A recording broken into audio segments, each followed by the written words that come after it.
Hello, thanks for joining me. So today we're going to be painting up a sepulchural guard from Warhammer Underworlds.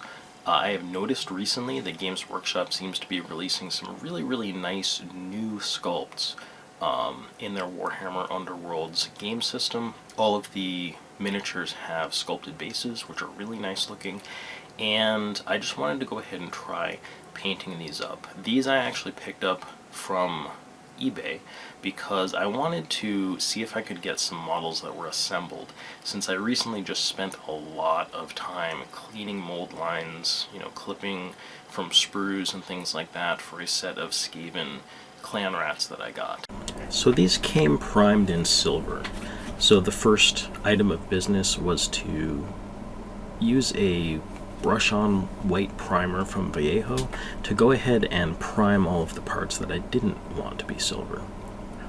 So now I'm going to thin down quite a bit some hardened leather. Now these are all speed paints from Army Painter.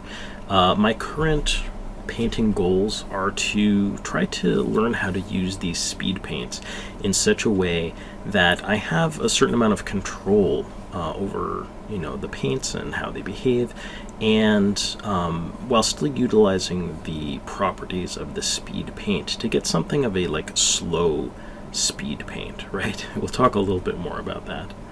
So suffice to say, this hardened leather is going to work as kind of a shade undercoat for my metallic areas.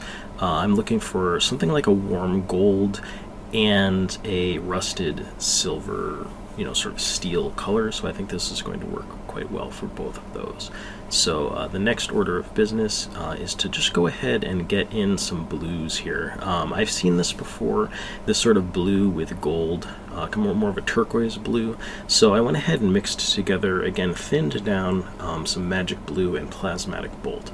I got what I think is a nice blue color for this, and I'm going ahead and putting on a couple of thinned down coats of the speed paint here, which you can see is letting the highlights come through. Had I wanted maybe some brighter highlights to still be visible, I might have actually just done more coats of actually a thinner consistency, but I feel like the blue that I got is pretty nice.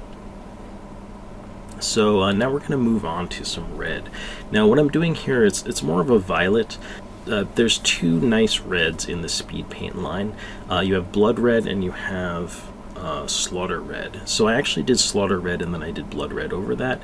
Here what I'm actually doing is putting slaughter red down first, and then I'm putting purple alchemy over top of that. And I think it actually comes out quite nicely. While I had that hardened leather mixed up, I've also gone ahead and done the straps. So I forgot there was a little part of the cloth sticking up underneath the belt in the back, so I just have to go ahead and hit that. Now I've also painted the underside of the shield. That was also using that hard leather, and I'm actually going to go in a little bit later because I'd like that to be a little bit darker, and we're going to darken that with some dark wood. So for now we're getting some pallid bone on the actual skeleton itself. So again, I'm thinning that down quite a bit. Pallid bone is quite thin to start with, but I much prefer the control that I get over applying multiple layers of thinned down speed paints than I do of applying a single kind of thick speed paint. So now I'm going ahead and just trying to get some more shadows, so to speak, on the skeleton. I've worked in a little bit of Gravelord Gray, and I'm a little split on this. I like how it has darkened parts of the model. I worked really hard to get a good balance of lights and darks, and especially to preserve the lights on this skeleton, because the last one I did, I felt like the bone got a little bit dark. But I really want there to be some darks on the bone, even though it's light. But one thing with the Gravelord Gray, I literally mixed it in with the pallid bone, is it does muddy it up just a little bit. So you can see here I'm just wiping with my thumb off a little bit as I go, and I'm just trying to get a good balance. That's one of the things that you can't help but do when you're painting your miniatures, is you're going to start off with a plan, but then you're going to go ahead and you're going to react to what is happening on the model as you paint. Here I'm going ahead and just doing a little bit of almost edge highlighting on the metallics. I just want to get a little bit of gold on the actual metallic gold on the gold areas, a little bit of metallic silver on the silver areas. Just did a little bit of dry brushing on that silver and that gold, which I think worked out pretty well. I got a little bit of gold flakes into the blue, which I wasn't really happy with, but I'm just leaving it that way for now, and that will be something that I learned for next time.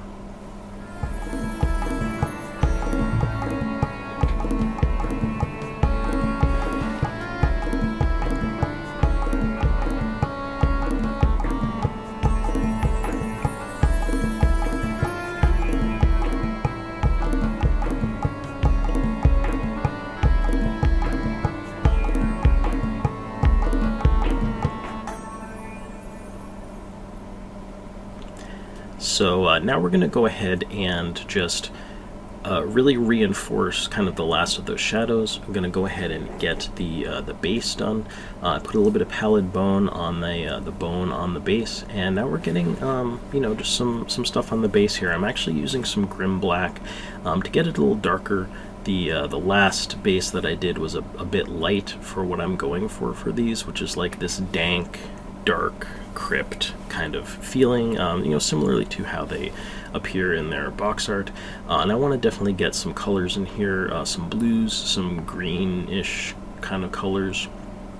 So I go ahead and mix up a little bit of plasmatic blue and that magic blue, I believe, just like we used on the shield. That's also going to kind of help to just sort of like bring in the colors that we've used on the model into the base, and I add some pallid bone as well to the base.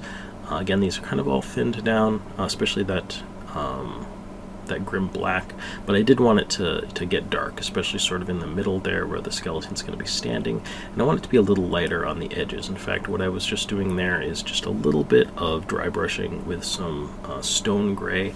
Again, these are basically all Army Painter speed paints, except for just a little bit of Vallejo, metallics and the stone gray, which I did around the edges. And now we're going to go ahead and just color in the black base of the model.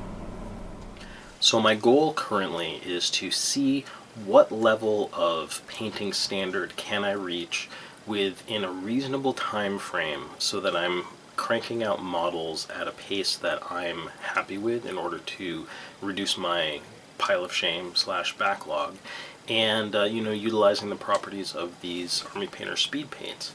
And I think that this was really successful. I'm really pleased with how this model looks. This took me an hour and a half. That includes drying time. I did use a hairdryer to speed up the drying, and the model does include a pre-sculpted base, so basing it would have taken more time, but I think an hour and a half for the standard of painting that I got was really great. And I'm also really glad to have picked up these Army Painter speed paints. I was pretty on the fence about it at first, but I actually enjoy the process using them. And I think that the results speak for themselves. So, as people like to say, please join me for the grand reveal. 'Cause we want retribution. Oh yeah, we want retribution. Oh yeah, we want retribution. Oh yeah, we want retribution. Yeah, we ran out of patience. Boil up with the cold hard hatred. I can feel the vibration. Feet in the streets, it's a new sensation. I wanna break faces on the pavement. I wanna make greatness look complacent. Adrenaline awaken.